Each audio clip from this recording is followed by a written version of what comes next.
the local health minister during his COVID-19 update on Monday. At present, there are 3,916 active COVID-19 cases in the country.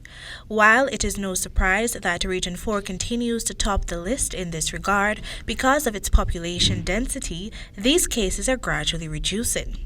However, while new infections are on the decrease in Region 4, cases are continuing to climb in other regions. However, we see an increase in Region 2. There are more cases in Region 2, so that's creeping up a little bit. Region 10, the numbers are going up in 10, the numbers are going up in 7, and we have seen a slight increase in Region 1.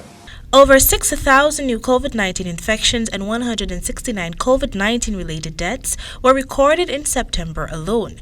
Minister Anthony has opined that this worrying trend will continue since Guyanese continue to flout the standard COVID-19 guidelines.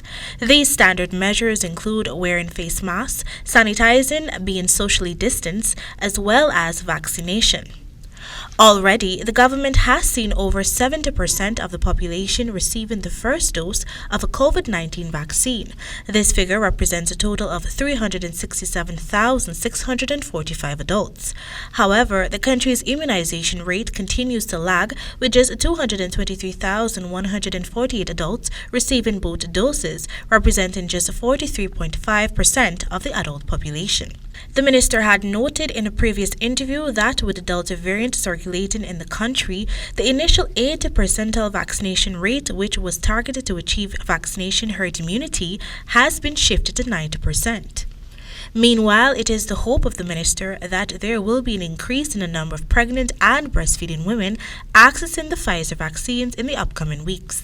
All the data now that we have pertaining to these vaccines is that it's safe during pregnancy. So whether it's in the first 3 months, second 3 months, or the last 3 months, it is safe throughout the pregnancy. So at what point you choose to get the vaccine, it doesn't matter. You can get the vaccine so as to protect yourself. Earlier on, the Pfizer vaccine doses were used to exclusively vaccinate the country's adolescent population. However, as of last week, pregnant and breastfeeding women have been added to the list to be inoculated with the shot from Pfizer. Currently, some 25,787 adolescents, or 35.4% of that population, have received one dose of the Pfizer vaccine, while 15,196 adolescents, or 20.8% of that population, have received both doses. Reporting for the HGP Nightly News, Kendell Richmond.